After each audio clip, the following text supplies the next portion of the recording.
you think of the USSR during the height of communism as an ideal communist state, but of course they were not, because if they were an ideal communist state, they would have collapsed and died off instantly because they would have had no economy. But there's no rational planning because there's no price signal. So what they did was they cheated. They allowed some black markets and gray markets to thrive to a degree, and then they emulated the prices of the West, which were free market prices generated on a competitive kind of quasi-genuine free market.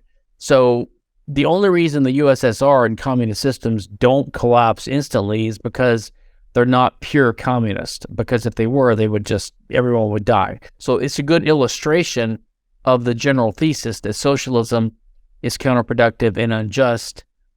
It's less productive because you can't calculate, but also because it diminishes the natural incentives people have to be productive in a free market system where you can get the benefits of the outputs of your efforts and your labor, but you can't in socialism. It's an interesting thing because there's really no alternative. It's not like this is I guess there is the alternative, but it's a suboptimal. Everything is suboptimal to private property rights in terms of aggregate wealth creation.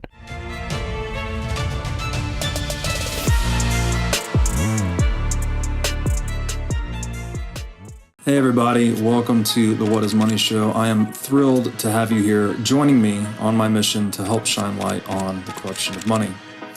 Now, if this is your first time listening to the What is Money Show, I strongly recommend that you go back to episodes 1 through 9 first, which lays a lot of the groundwork for many of the concepts that we explore on the show. These first 9 episodes are my series with Michael Saylor, and thousands of people have told me that this is the best podcast series they've ever heard, hands down, and that it was instrumental to their understanding of money and Bitcoin. So if you're looking to start a deep dive into the nature of money, I don't think there's any place better that you can start other than episode 1 of this show.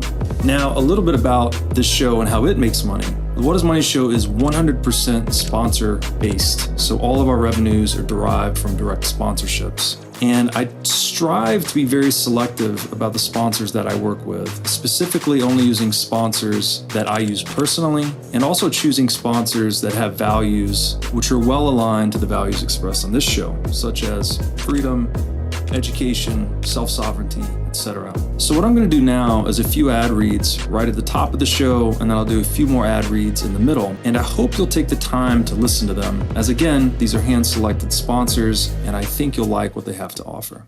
Today's podcast is brought to you by In Wolf's Clothing. Wolf is the first startup accelerator dedicated exclusively to the Bitcoin Lightning Network. 4 times per year, Wolf brings teams from around the world to New York City to work with like-minded entrepreneurs, pushing the boundaries of what's possible with Bitcoin and Lightning. The program is designed to help early-stage companies achieve product-market fit, develop their brand, secure early-stage funding, and grow businesses that help fuel the global adoption of Bitcoin. So go to wolfnyc.com to learn more about the program or apply. Again, that's wolfnyc, WOLFNYC.com. Stephan Kinsella, welcome back to the What is Money Show. Hey man, glad to be back. Glad to have you here. We are going to continue our journey into Hoppe's excellent book, A Theory of Socialism and Capitalism.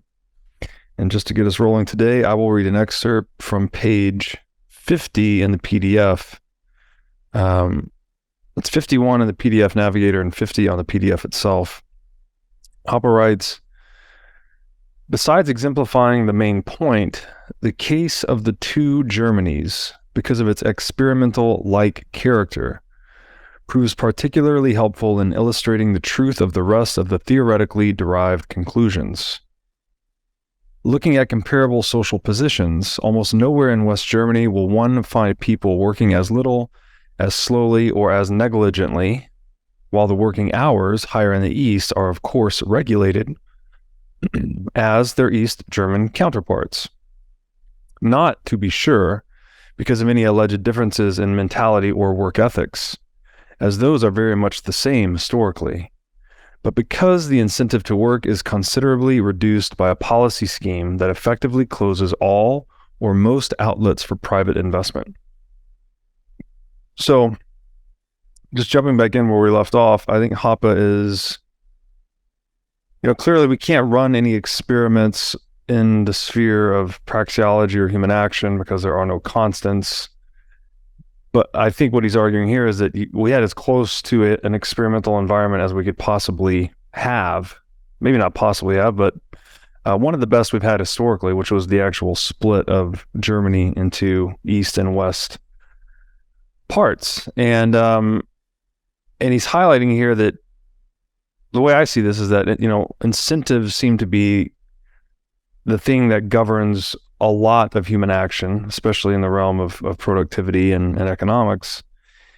And when we eliminate these outlets or opportunities for private investment, we're basically eliminating the incentive to be productive. So he's saying that, look, here's a country that's same language, same culture, split right down the middle due to this idiosyncrasy of historical conflict. And what do we see? We see people being very productive in the capitalistic incentive structure and non-productive in the socialistic incentive structure. Where would you start here? I mean, I'm looking at it through the lens of incentives still.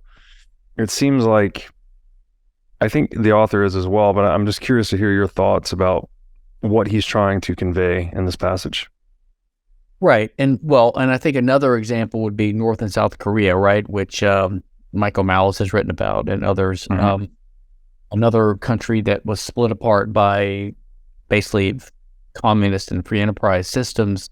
I mean, if you think about it, this chapter is part of his series exploring how socialism is implemented institutionally in a practical way in different countries historically in recent history. Remember, so socialism to him is the institutionalized interference with or aggression against private property rights, and capitalism is the institutionalized respect for or protection of private property rights. And so he's exploring different flavors or varieties of this. And so I guess what he's saying is that you can use reasoning to deduce that these systems have to be less productive because of the way they're organized. Like they're socialist, so there's not price signals, and there's also not the same incentives. So he's giving, but the Austrians believe that you can prove things sort of deductively, but you can illustrate them with historical examples. So I think he's just trying to illustrate it because it helps you to understand how these principles apply in practice, right? And I think Hans Hoppe and Rothbard and others point out elsewhere, like you think of the USSR during the height of communism as an ideal communist state, but of course they were not, because if they were an ideal communist state, they would have collapsed and died off instantly because they would have had no economy. But there's no rational planning because there's no price signal. So what they did was they cheated. They allowed some black markets and gray markets to thrive to a degree, and then they emulated the prices of the West, which were free market prices generated on a competitive kind of quasi-genuine free market.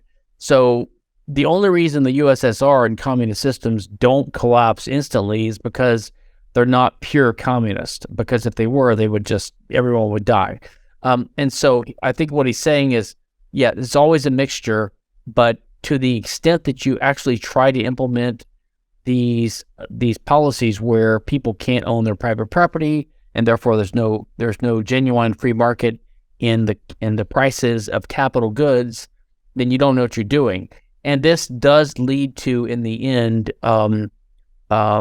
bad incentives too. And so I guess he's pointing this out. So it's a good illustration of the general thesis that socialism is counterproductive and unjust. It's less productive because you can't calculate, but also because it diminishes the natural incentives people have to be productive in a free market system where you can get the benefits of the outputs of your efforts and your labor, but you can't in socialism. Yeah, it's well said. Another framing I've been kind of toying with in my mind about this is if we just look at the ratio of human hours spent productively as a proportion of the total human hours spent, right, in existence, total human hours in a society, let's say. And it seems like this idea of enabling strong private property is really just it's giving people the impetus to spend more hours productively rather than spending hours stealing from someone or spending hours non-productively, for instance, because people actually keep the fruits of their labor. And so that seems to be like one of the aims of economics is really just to increase that ratio, right? We want more humans being productive more often, and that actually increases the aggregate wealth creation for everyone. And you can only intrinsically motivate, I don't know, I guess it's an extrinsic motivation technically, if people keep what they earn. You can only implement a policy that motivates people, I guess it's still like extrinsic, if they're actually keeping their, the fruits of their effort, basically. So I don't even think there's another conceivable way to do that, right? The only other way is coercion, right? It's at the tip of a gun or under some threat. I mean, look at the pyramids. The pyramids were built. Obviously, there was slave labor involved, and there's a way to use other people to get some results. I mean, It's probably horrendously inefficient, but if you're a tyrant, you don't really care. You're just workers are dying, slaves are miserable. You're just throwing things at it. Right. I mean, one way to look at it is economists, especially Austrian economists, recognize a couple of things. They recognize the fact of time, and thus of time preference, which means that when we act, we're always acting at aiming at some change in the future, because we're uneasy or dissatisfied with the prospect of what's going to occur in the near future or the far future if we don't intervene. So we intervene or we act to change the future. So we have our goal on the current. So whenever you consume, like you consume the efforts of your past productive efforts, and you caught a fish yesterday, now you eat it today. You're consuming. You can only consume in the present. So you have a certain value attached to the present, but you value the future too. But the future is less valuable because it's not here yet, right? That's why less certain. Right, it's less certain and it's not here yet. And so what economists recognize is that this phenomenon of people recognizing the flow of time and the fact that we live in the now and the future is coming, leads to it leads to this insight that we can produce on a hand-to-mouth basis, like you catch a fish, you eat it, whatever, or you can have a time structure in your production. You can like save some of your productive efforts now, and that allows you to have more time to invest in, making a fishing net or some other things that are more capital goods, basically. Basically, in other words, it allows you to have a long-term structure of production. So I can't really grow tomatoes and corn and potatoes and chickens and cows because that takes, months or years to have the crops grow from now to then. Unless I have secure property rights and I know that my effort now will pay off in the future, there's just no rational reason for me to engage in the effort now for future productivity. So the point is that, and this leads to the incentive issues. So you don't design these systems to give incentives, but the incentives arise naturally, right? Like if I know that I can have a reasonable assurance that if I plant a crop of, say, Christmas trees now that take, several years to grow, I can get a profit in the future. I have to discount it by the interest rate and all this kind of stuff. But if I'm sure that I will be able to maintain control of my property and sell these trees in 5-10 years, then I might engage in planting the trees now. I wouldn't do it otherwise because it's not that it's an incentive. It's just it's irrational to waste effort that someone's going to steal right away, right? So all these libertarians you talk about, we need to have prepare for the apocalypse that's coming. We need to have a chickens and a vegetable garden. Well, I mean, that's fine, but if we really have an apocalypse, you're going to have roving bands of hungry people scouring the earth. They're not going to respect property rights. And you're going to wake up one morning and your chickens and your tomatoes will be gone. So why would you bother planting them if someone's going to steal them? Mm-hmm. So I guess that's the rationale behind the idea of incentives. Yeah, that makes a lot of sense. And I guess perhaps the extent, so these long-term production structures, they're going to be more fragile the higher the risk of coercion is, right? That, if there's a breakdown at any stage, then you can actually collapse trust across the whole thing. But the degree to which people are free and consensually contracting and adopting mutually applicable rules with one another, such as private property, that's what makes those long-term production structures robust, or maybe even anti-fragile. And so, yeah, there's like, it's an interesting thing because there's really no alternative. It's not like this is I guess there is the alternative, but it's a suboptimal. Everything is suboptimal to private property rights in terms of aggregate wealth creation. And you mentioned the pyramids. I just wanted to throw this out. This was something I read, and I think I read this from Will Durant in Heroes of History. He said, according to Herodotus, the pyramid itself, he's talking about one great pyramid in Egypt, required the labor of 100,000 men through 20 years. And so if you penciled that out at 5,000 labor hours per slave per year, it's like 10 billion hours of human time. Just a staggering number. And to your point, they're just like, you're just throwing labor at the thing, right? Because humans are expendable in that situation. But in doing that, you're as suboptimal as you can be from a labor efficiency standpoint. So yeah, it's just interesting. I think the way to look at it, so and Mises, I think, calls this long-term production, he calls it roundabout. So the roundabout production process means that, you don't get immediate gratification or immediate production. It takes a while. And so you're right that you're only going to engage in that if it's rational to do so, if you actually can reap the rewards of your efforts. Mm-hmm. Now, you do that on small scales by sort of self-protection. Like you can have a little farm, you can have a fence around it, you can have locks on your doors, you can have a couple of sons with rifles that can keep marauders off. But that sort of protection of your property rights is limited, and you could only invest so much because the protection of property rights is fairly limited. Mm-hmm. So you can a year or 6 months or whatever time horizon.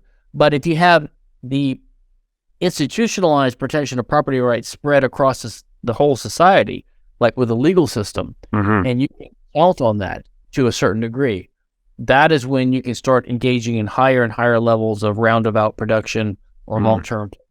And that leads to greater productivity because the longer the production process, the greater the productivity. Right. Yeah, so it makes a lot of sense. It's we're very dependent on this mutual agreement, right? This normative structure, I guess, right? That we actually expect other people to behave as if we exclusively own the things we create and we reciprocate. And to the extent that agreement is enacted and protected, well, we get a real gain in productivity. But to the extent that it's violated or defected from, that normative structure is defected from, we get a collapse in wealth and social cohesion too. And I think there is a sort of Darwinian or natural selection aspect to this, because I think that for whatever reason, when you have certain parts of the world or certain societies or groups that they just don't have these institutional protections for whatever reason, right? It might be random, but the point is the ones that happen to have it tend to prosper more and they tend to spread. So there's sort of a natural selection aspect to this. I've also in my legal life, outside of my libertarian writings, written on international law and something called political risk, which is kind of related to what you're talking about, because so trade and foreign investment is part of this process of production. So if we trade, we everyone that trades is better off. So international trade is a good thing, right? This is what the economists have explored for centuries at this point. So international free trade is a good thing because people can all benefit by trading and the division and specialization of labor. But when you invest in another country, especially some of these developing regimes and the third world countries and the former commie countries, et cetera, then one concern is what we call political risk.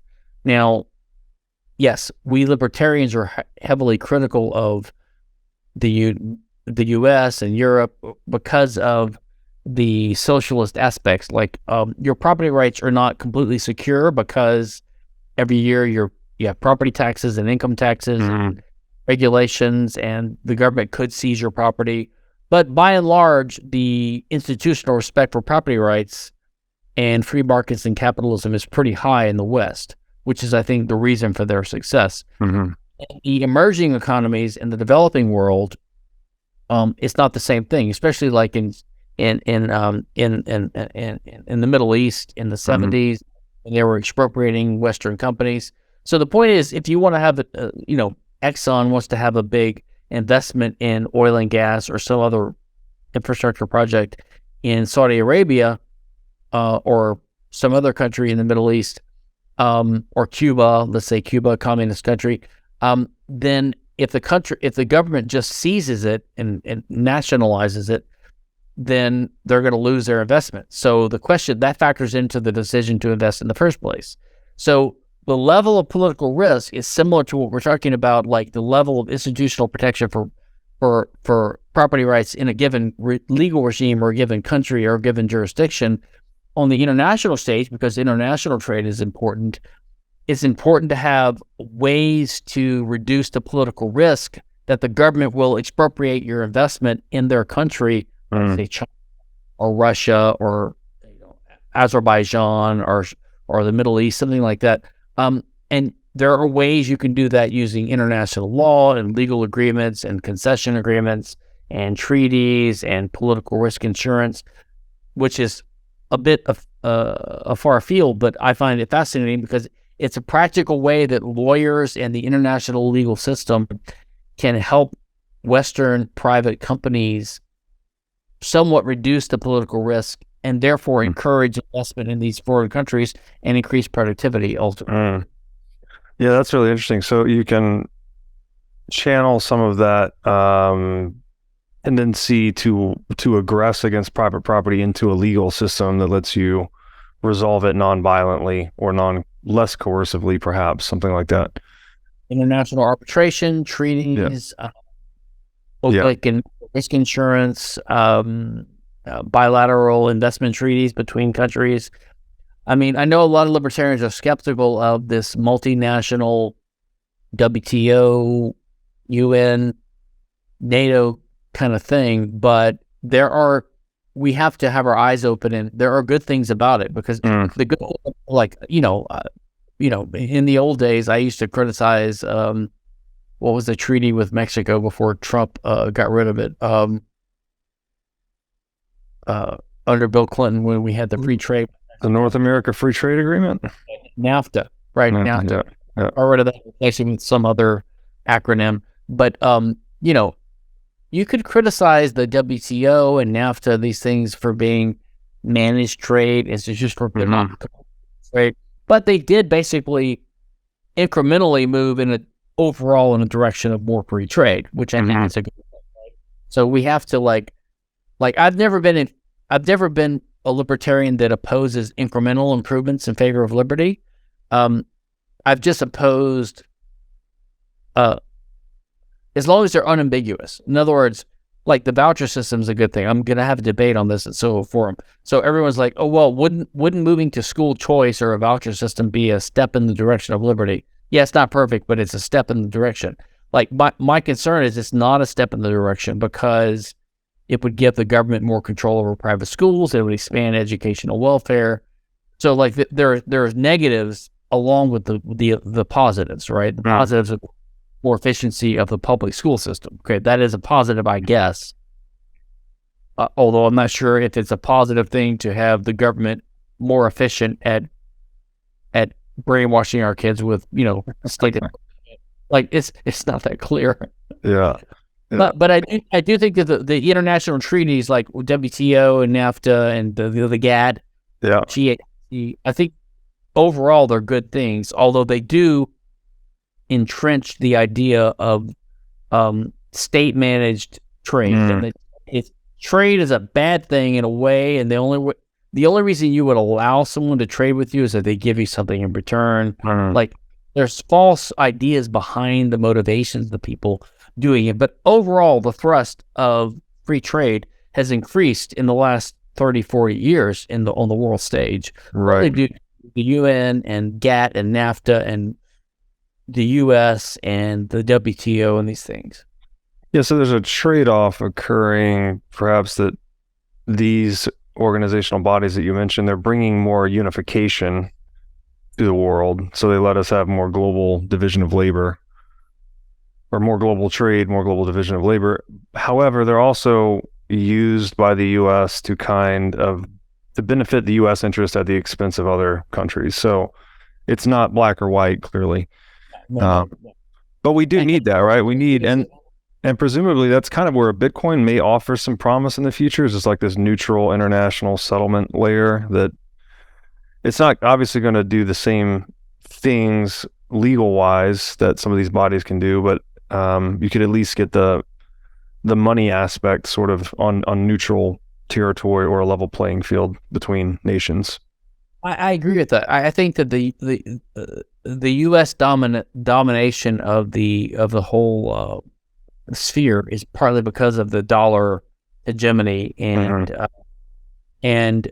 so then they can use this Western American dominated alliance to punish rogue or our enemies, right? Russia, whatever.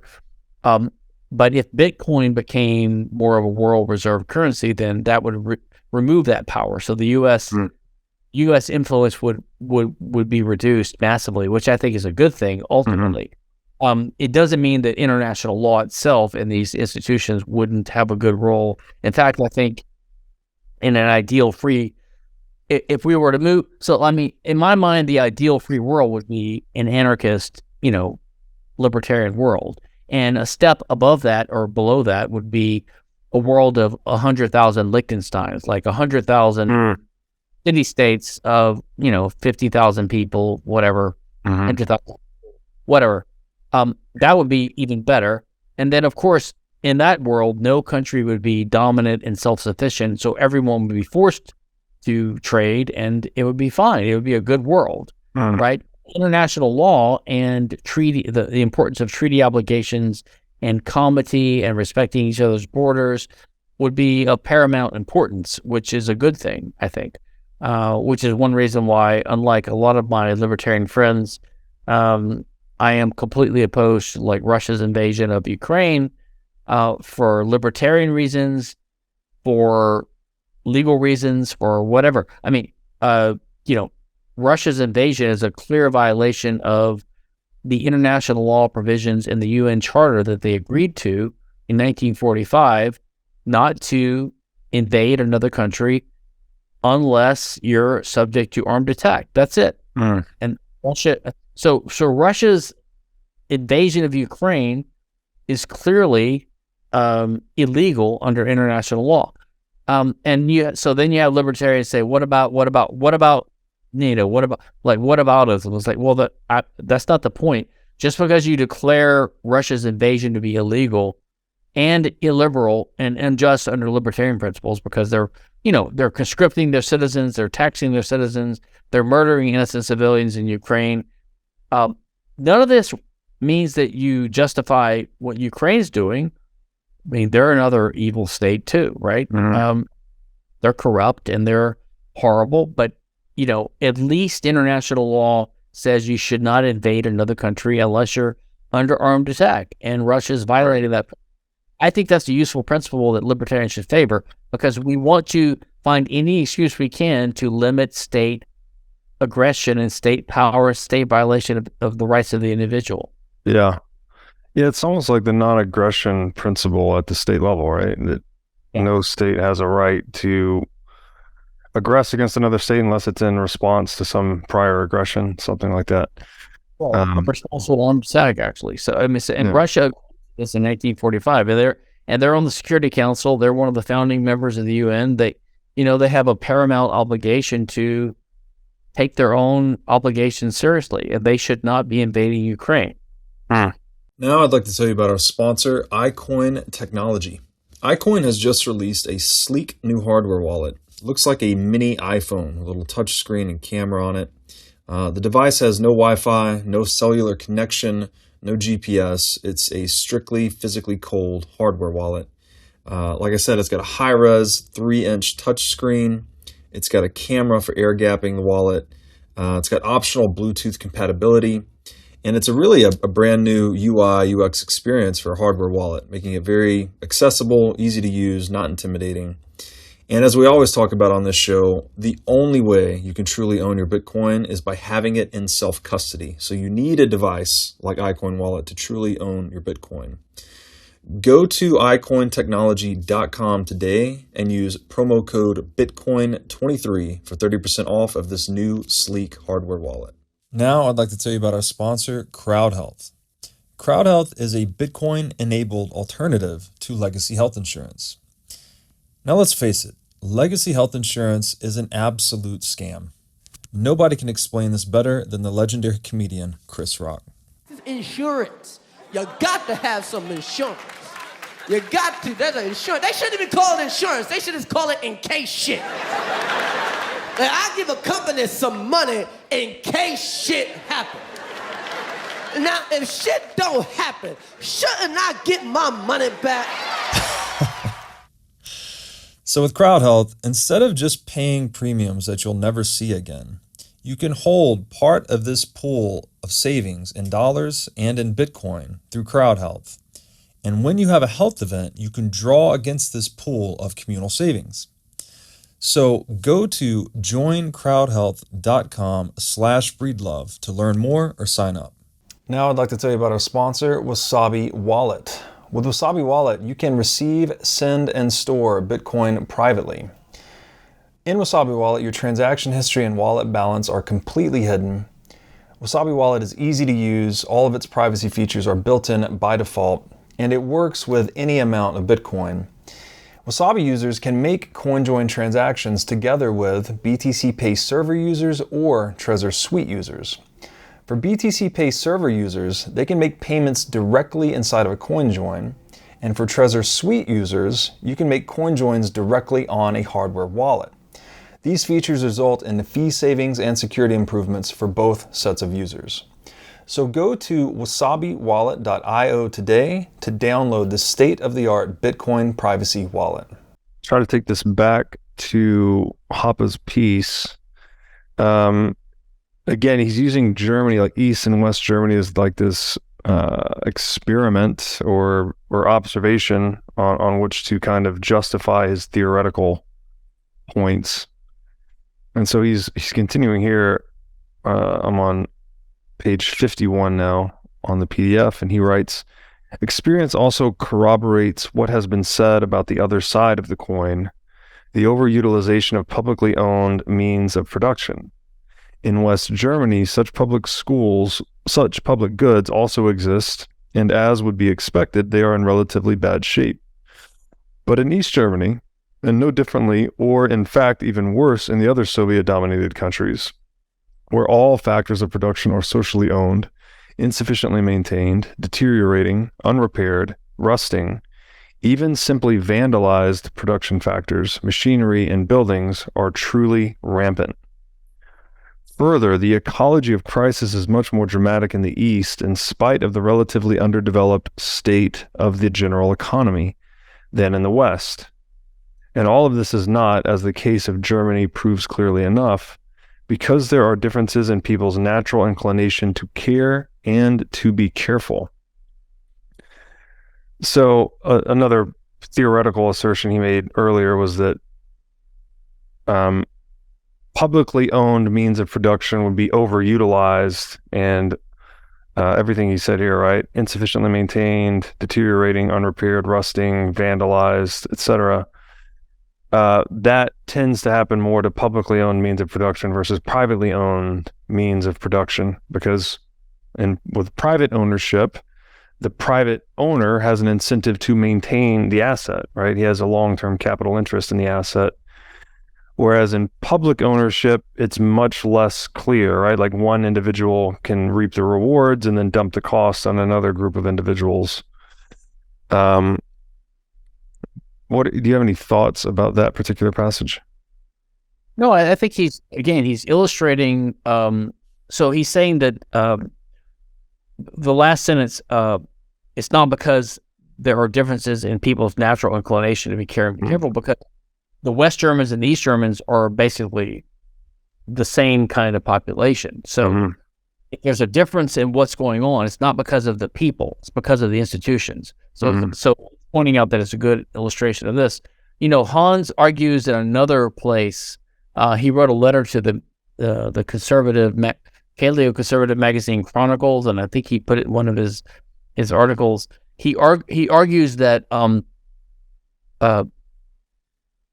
by the same type of reasoning, why you would see different outcomes for slavery under a private slavery system like happened in the antebellum U.S., where you have slave owners with basically a productive enterprise like a plantation, making corn or cotton or whatever they did, and the slaves were used to help produce that output, but they were privately owned under the legal system, which of course we disagree with as libertarians, but that's the way the law treated them, as compared to the situation of citizens of, say, a communist nation like Soviet Union or East Germany during the interwar period, where the citizens are effectively slaves because they're not allowed to leave.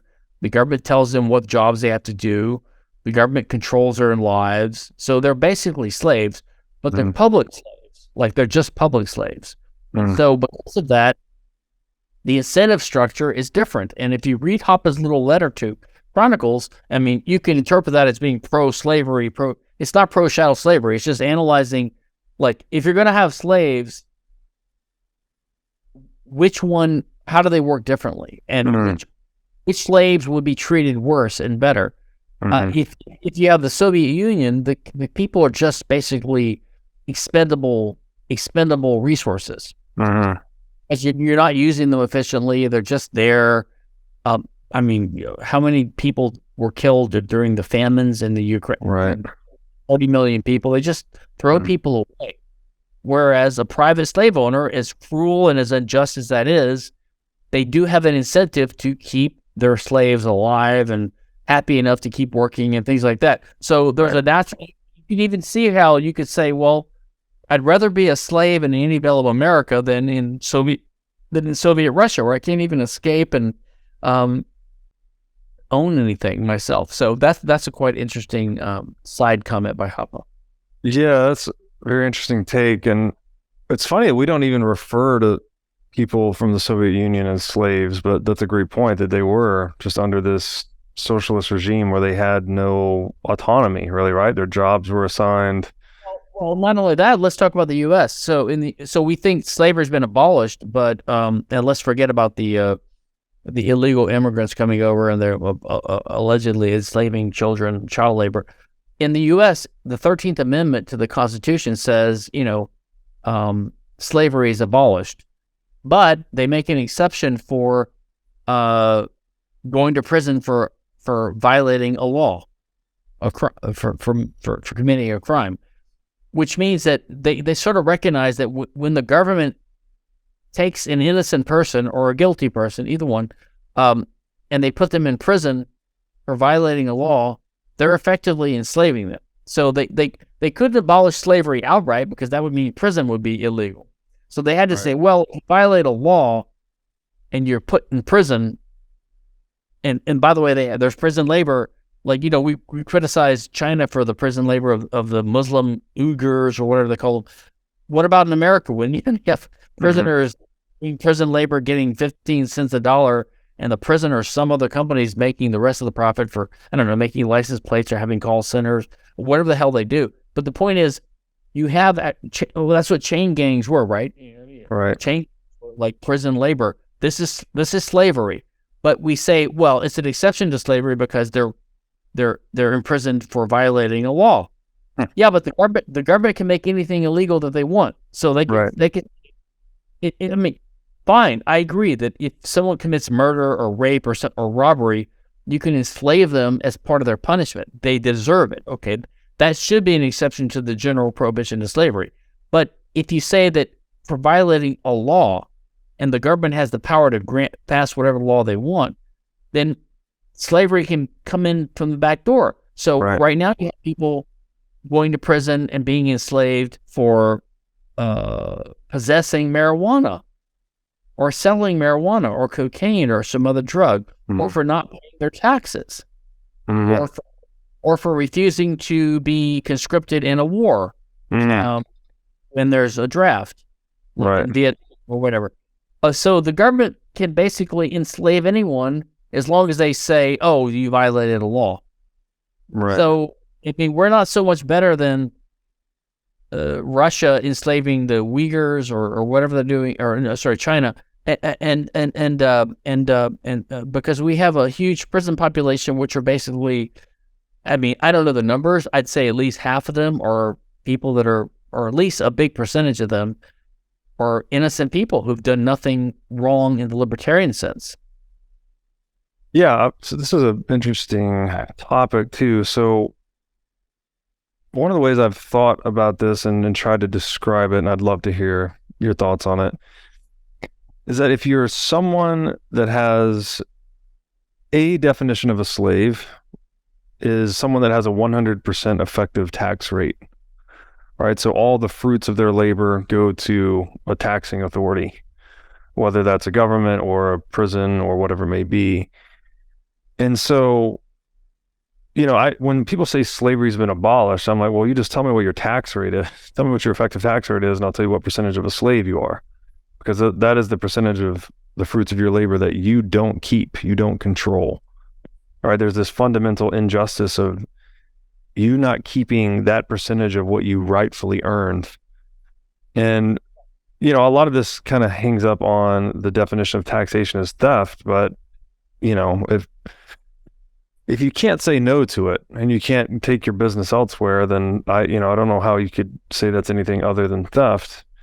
And so the points you brought up of like people refusing to pay their taxes or refusing conscription into the military, that seems very insidious, because you're basically refusing to be enslaved, right? You're saying, I reject this slavery you're trying to foist upon me, and then what happens? Well, you're thrown in jail, right? You're put into a real slave situation.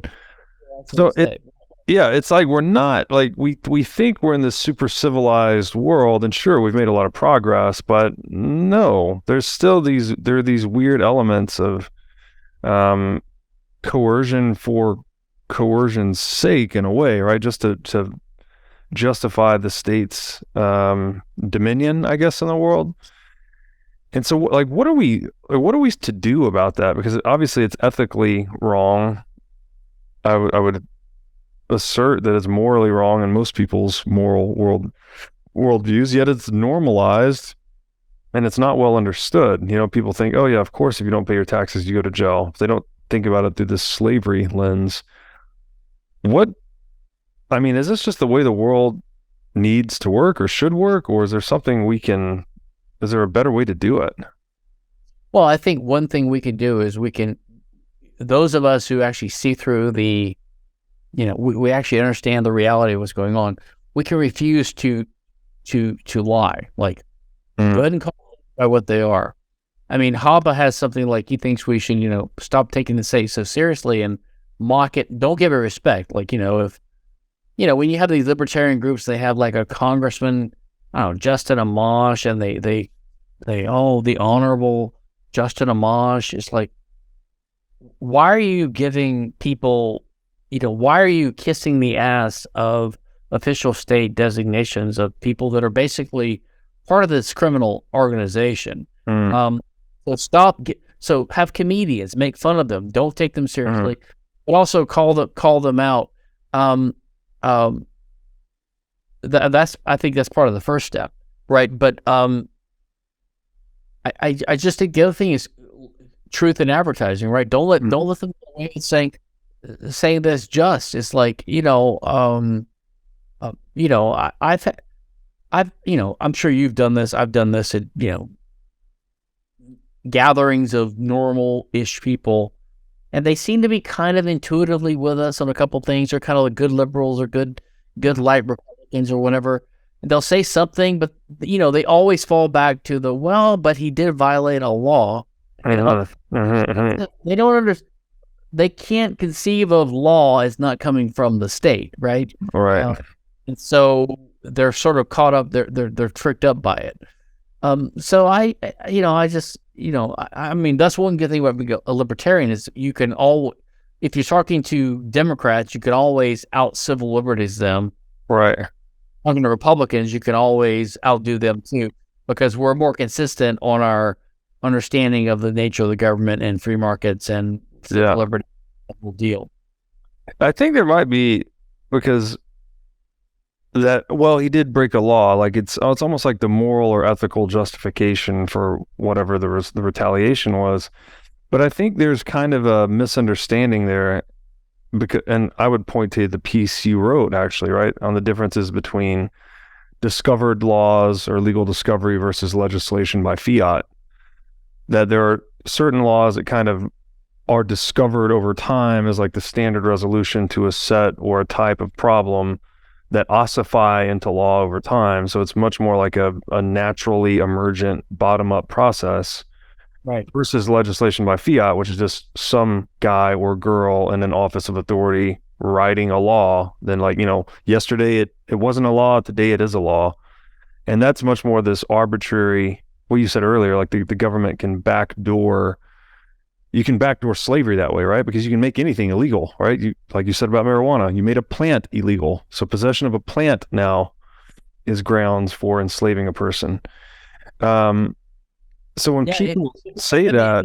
If you wanted to enslave black people, I mean, again, all you would have to do is just pass a law that is disproportionately affects blacks. I don't know, black people and white people have different habits and tendencies. You could find something that, like, you pass a law that if you do this, right, then like 90% of the people who violate it would be black.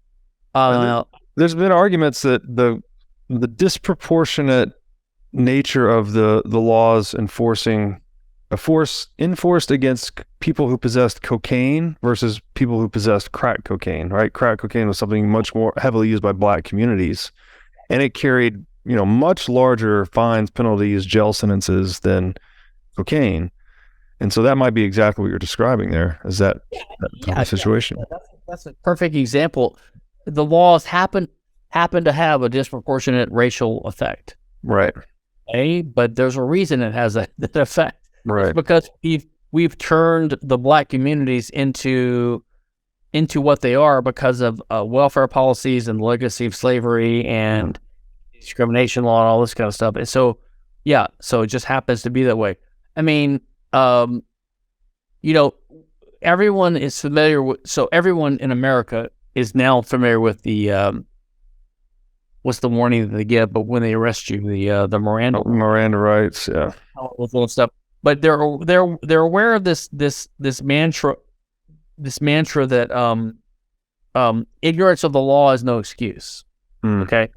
Now, on its face, that seems unjust, because why should you be punished for something?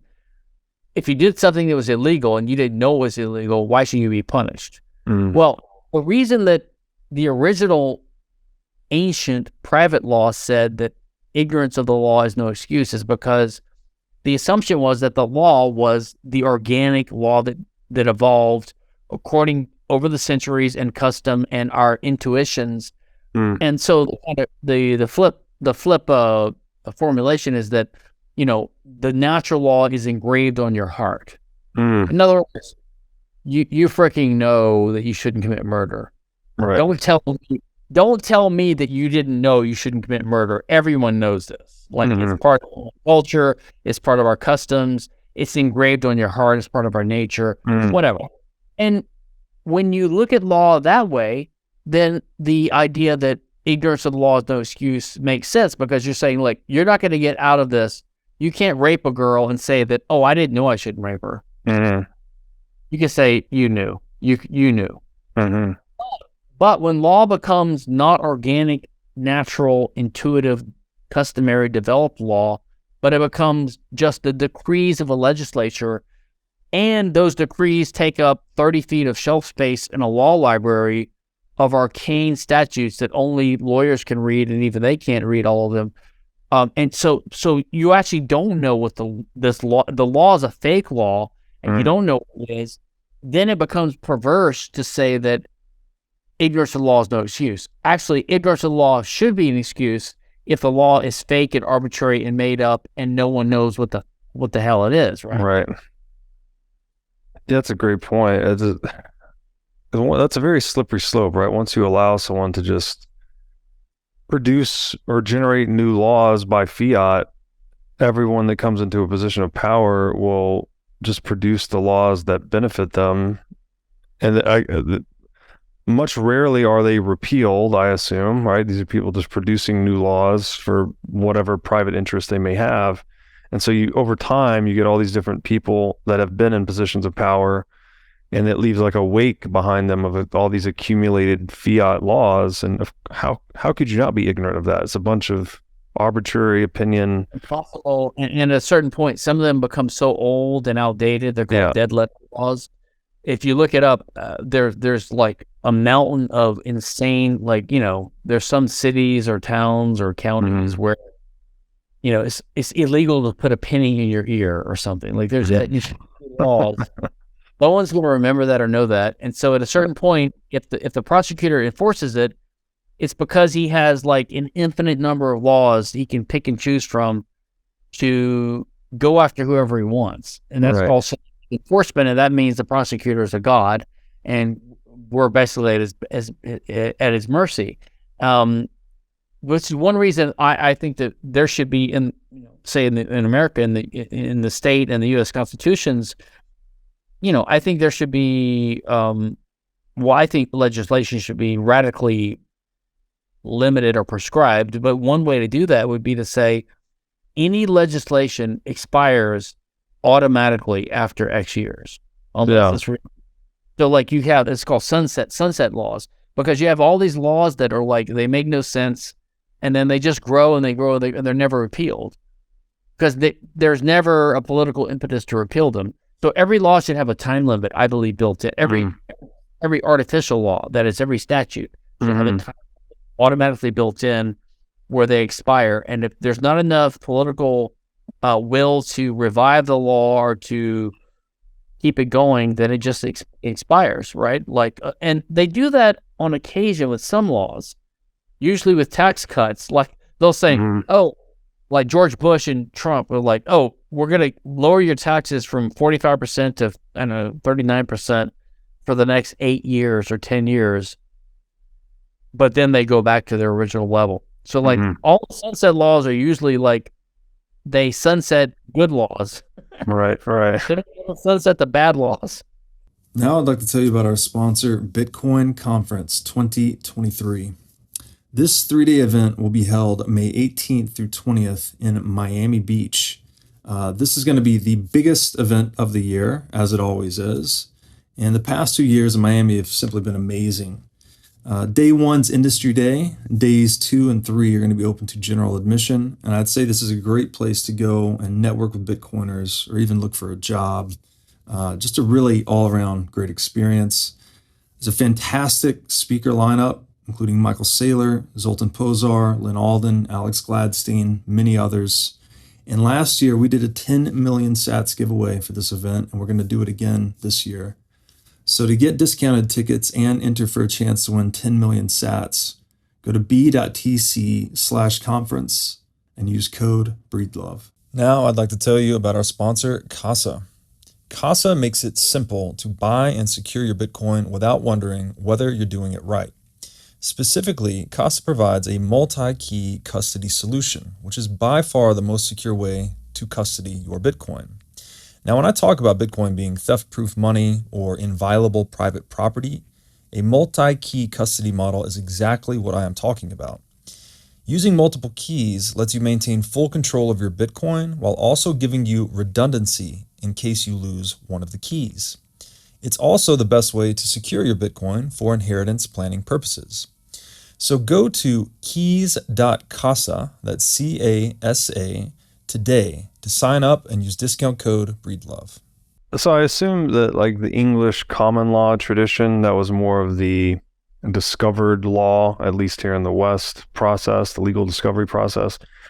How did we diverge so much from common law to this abundance of fiat decreed law we have today? And is there a way to go back?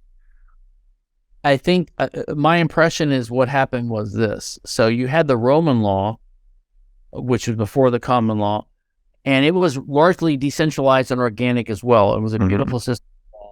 It was sort of lost after the collapse of the Roman Empire. It was rediscovered later, but it had some influence. So the Roman law and then the common law was also organic and decentralized largely.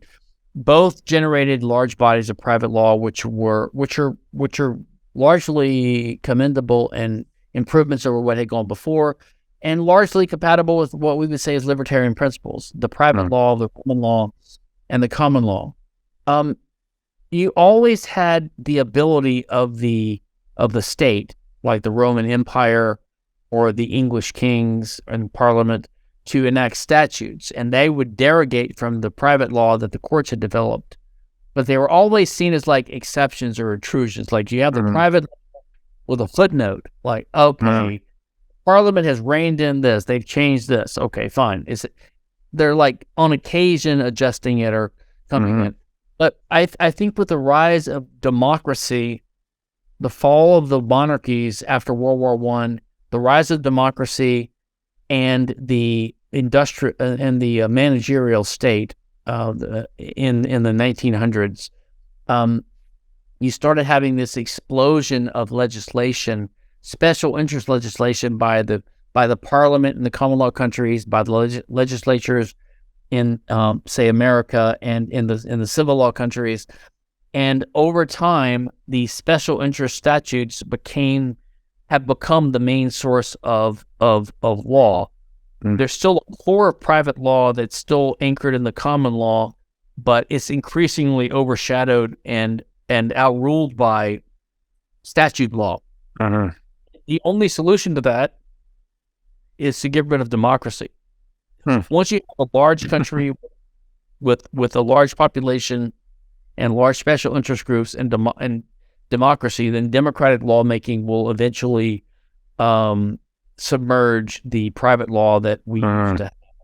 And it's a sad process, and that's happening gradually over time in the common law countries, the Commonwealth, in America, Canada, Australia, New Zealand, South Africa, India, UK, Scotland, Ireland, and also in the civil law in the continent, in all the European countries and some other countries influenced by them. So that the problem, I think, is ultimately democracy. I think it's ultimately democracy since World War I. Which gets us into Hoppe's other excellent book, Democracy, the God That Failed. You could read the introduction in chapter 1 to that for laying out a really strong argument against democracy. How did we, this is interesting too, very few people realize this, that the U.S. was actually founded as a constitutional republic, but now we have this like sacrosanct treatment of democracy, right? You hear all the talking heads on the news reciting it. This is a danger to our democracy. How did that shift happen? How did we go from constitutional republic to we worship democracy as if it were the greatest mode of governance ever created? Well, and I think it's also, how did we go from the United States as a plural to a singular? I mean, until around the Civil War, the United States was a plural. The United States are. Right. Ah, interesting. Okay. It is because so we stopped being viewed as, I won't say 50, there weren't 50 states in the Civil War, I don't know, 35, how many of there, 35 states, which were union, they basically had a treaty with each other under international law called the Constitution, or a compact, you can call it, but it was an agreement to, well, I think it was a mistake what the U.S. did. The U.S. 13 states, colonies then states, came together and formed. Actually, it wasn't 13. It was, if you recall, the Constitution. So the 13 colonies now declaring themselves states, and they were sovereign states at that point because they won the war for independence from England in 1985. So they operated under the Articles of Confederation. So they were confederation. They kind of have a treaty with each other, and they call themselves the United States of America. But it wasn't clear whether that was the state under international law, like the USA was a country, although it handled negotiations because they had appointed it with that power. They kind of gave it that agency delegation. But when they formed the Constitution, I think they said that the Constitution will become effective when 7 or 9 of the original, maybe it's 11, so I think it's 9 of the 13 ratify it. Which means that when the 9th state ratified, and if I recall, Delaware was the first, and I forgot which was the last, maybe Rhode Island or whatever. But the point is, on a certain day in 1789, the 9th state ratified the Constitution, which meant that the United States of America came into being at that point in time with, say, 11 states or 9 or whatever it was, whatever the number was for it to come into effect, which meant that the 2 or 3 or 4 states that had not yet ratified were not part of the Union. And they would not have been part of the Union if they had not ratified, which dispels this kind of Straussian notion, the Tim Sandifer, this libertarian centralist idea that the U.S. was not the separate states, but it was the mass of the people voting as one. Because by that idea, then even the 2 or 3 states that didn't ratify on the final day of that the U.S. became a country, they were part of it too because of a majority rule democracy. Right. No one would have agreed to that back in 17. Everyone would have said, no, that's crazy. If Massachusetts and Rhode Island don't want to be part of the country, they don't have to be, right? It would have been separate countries. But the point is that, the U.S. needs to be viewed the way it used to be viewed, but that's almost impossible now because of the propaganda that's been wrought by the brainwashing and the propaganda because of the Civil War. I mean, how many times have you heard people say, if you say, well, we should have secession, and you're not even saying it's a legal right, which I think it is in the Constitution, but you're just saying it's a good idea that people have the right to secede because decentralization is good, localization is good, small is good, whatever. And the retort will be, well, the Civil War settled that. So they resort to this might makes right mentality, which is, well, whoever the victor is by force can write the rules and whatever they say is right. That's not true. I mean, the Civil War didn't settle the issue. The Supreme Court settled the issue in Texas v. White in the late 1800s with a case about whether Texas had actually seceded or not, and they had this bizarre just assertion that Texas never left the Union, so their debts are still, I forget, it was a debt issue. But the point is, they had to decide whether Texas had ever seceded. They said, no, Texas never seceded because they didn't have the right to, because it's a perpetual union. That's it. Like, that's not reasoning. It's just a naked, bare assertion. But that's just like the victor stating what it's like, what do you say? The victor writes the history books. Right. Descriptive, not justified.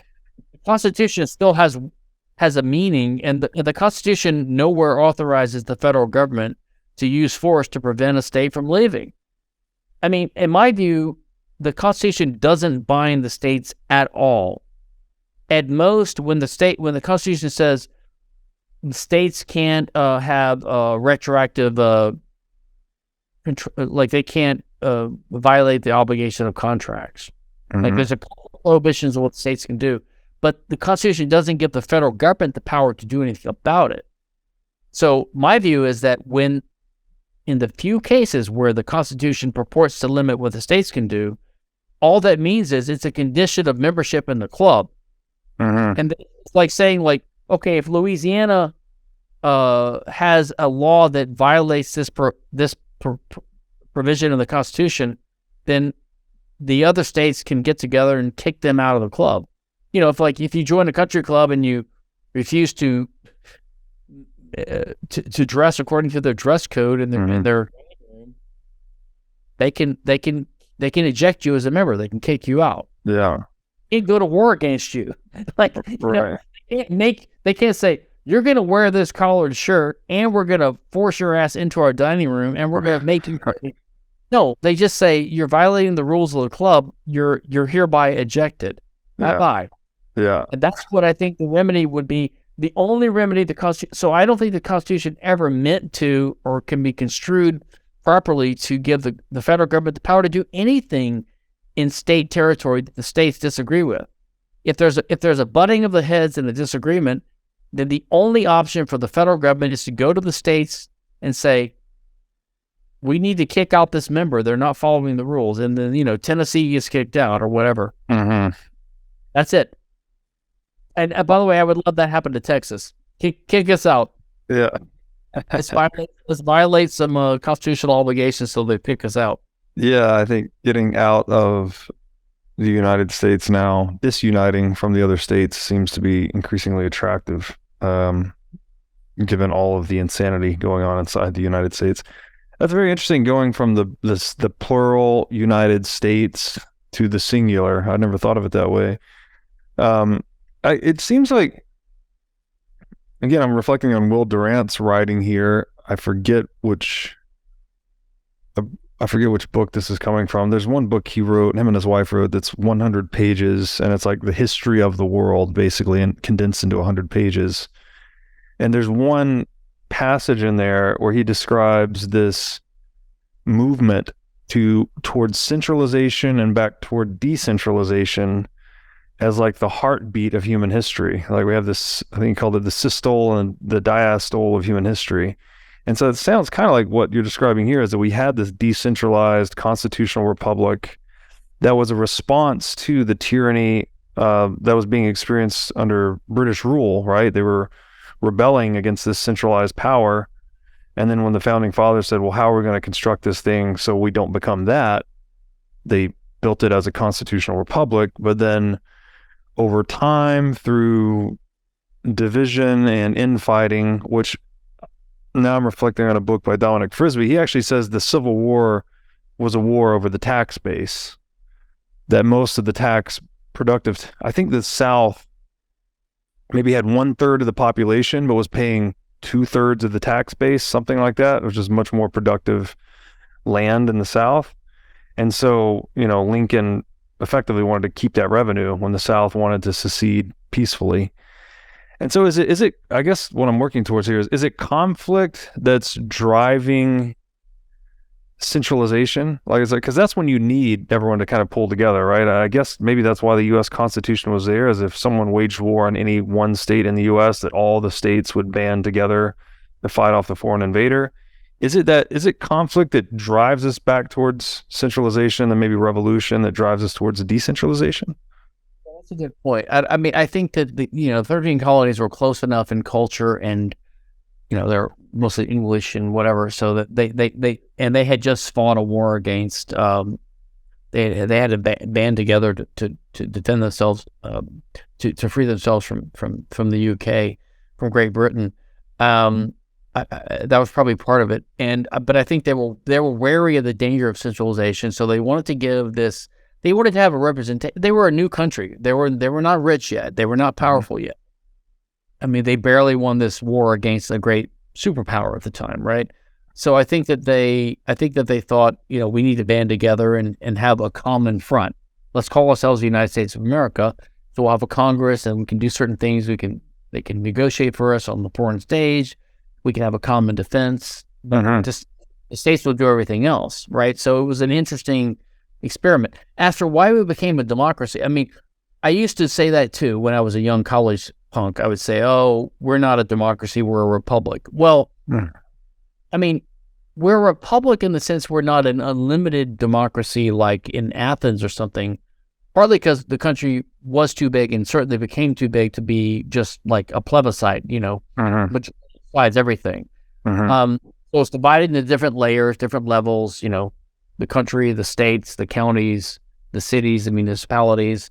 But, from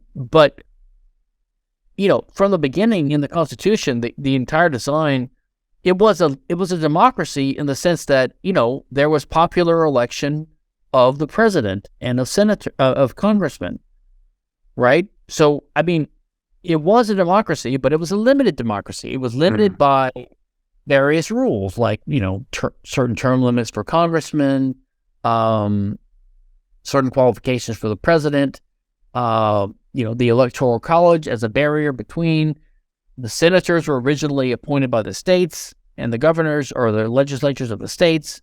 So it was sort of it was democracy, but tempered by institutional barriers to keep it from being a pure democracy. But I think over time, I guess after World War I, especially, when the U.S. was ascendant, we could distinguish ourselves from other countries in the world by democracy, right? Because we had it more than anyone else. So I think that democracy over time came to be sort of a stand-in for what the original limited democracy or Republican system was that we tried to create. But I think the democracy part, as predicted by Hoppe in his democracy book, eventually got out of hand, and we're more of a pure democracy now. I mean, you have these Republican congressmen now who, they did have a victory with the abortion issue by having the Supreme Court overturn the Roe versus Wade decision in the Dobbs case, which I think was legally a good decision. But the right answer would be what they originally said, return it back to the states. But now you have some Republicans wanting to outlaw abortion after a certain time nationally with federal legislation. But that would be totally unconstitutional because the Constitution doesn't give Congress the power to outlaw abortion. It also gives Congress the power to protect abortion rights in the states. I think the federal government has no authorized power whatsoever to say anything about what states do about abortion. They can't protect abortion. They can't restrict abortion. But everyone is thinking like, well, I'm in Congress. I can vote to make whatever law I want. Because that's how they think of law. Law is whatever the Congress says. That's how people think nowadays. Right. Not even what the Congress says. That's what law is. And that's because we've become totally, we've accepted this idea of law as legislation. And if you accept this unitary state idea, the federal government is the main government. It's the real government. The states are nothing but puny dependencies. So whatever the Congress says is the law. Right. Okay, one last question. I'll let you get out of here. To what extent do you think the implementation of the Federal Reserve, which was the successful implementation of a central bank in the U.S., contributed towards this flippening, right, of states kind of having the most power and the federal government being subservient to states, to now we view it as the opposite. We have central federal government as kind of the powerful central power, and then the states are just these dependents on the central government. Yeah, that's a good question. I suppose you have a point there because, I mean, this was baked into the Constitution from the beginning, right, by saying the states, only the federal government can coin money. Because under the Articles of Confederation, before the Constitution, the states could coin their own money. So it basically, the Constitution said the one thing states cannot do is coin money. All they can do is make gold or silver legal tender. That's all they can do. Mm-hmm. And the federal government had the power to coin money. So that's what gave rise to all this. And then, there was controversy whether the government can have a bank, but eventually they got that power because who's going to interpret the power of the federal government, but the federal government's courts, the Supreme Court. So the Supreme Court has an incentive because they're part of the government. So they're going to say, yeah, we have that power. And that's what happened over time. Mm-hmm. If you think about the U.S.'s power on the international stage and in war, it's partly because of our industrial might and our free markets caused by the Constitution. That's one good thing about the Constitution was the Commerce Clause effectively established a free market between ultimately the 50 states, which is one reason for our success, I believe. Which is why I don't think the Commerce Clause is an authorization for the Congress to pass laws and regulate, which is what they say it is. It was just the way to get a free market. But I'm sorry, I forgot where's it going.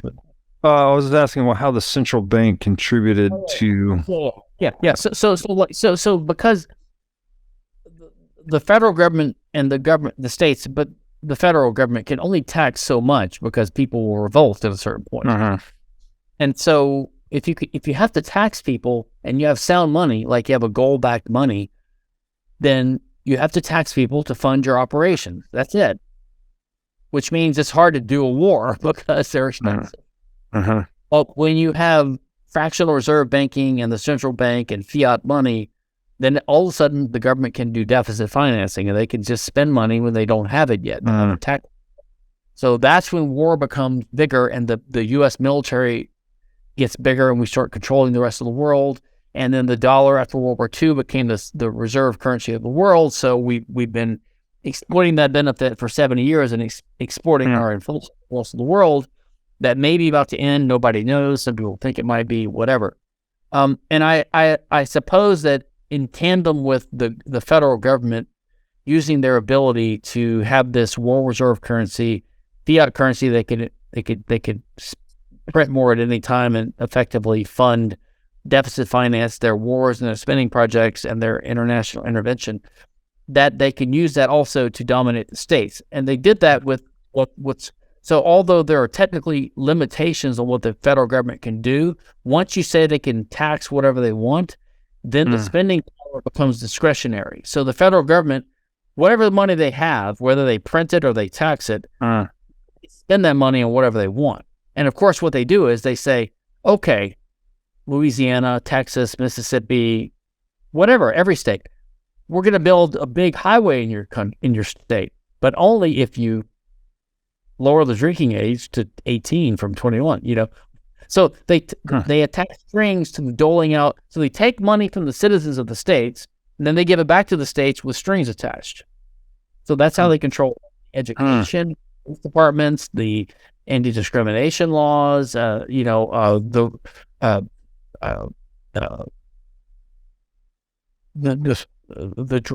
drinking age, all kinds of things. Yeah, you're not going to get highway funds until you lower your drinking law from 21 to 18. That's it. We're not forcing you to do it. We're just withholding these funds that we took from your citizens. Right. So I think it gives them an immense power over the states. And, they did that with Obamacare, for 8 or 9 years.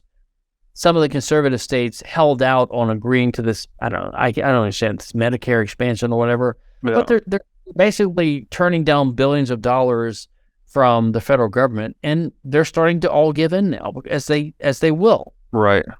Engage the federal government to, so I think without that power, they wouldn't be able to do that. Wokeism? To bribe the states with or to extort them with. Does wokeism fall under this as well? Where central government's able to push these wokist policies on states by using dollars as a carrot, effectively? Like if you want...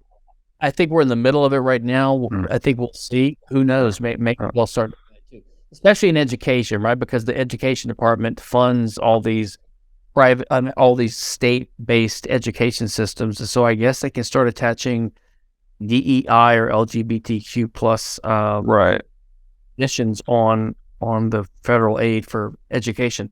I'm not sure.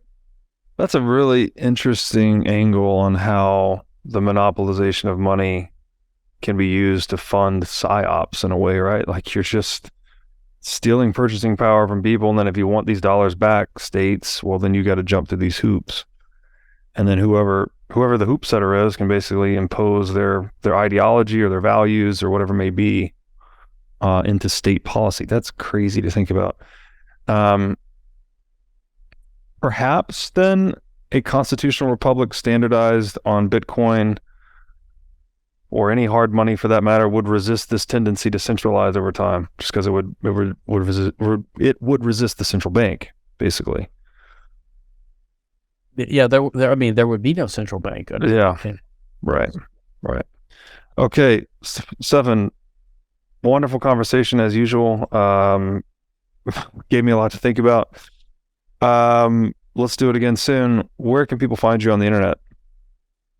I'm at NS Kinsella on Twitter and Facebook.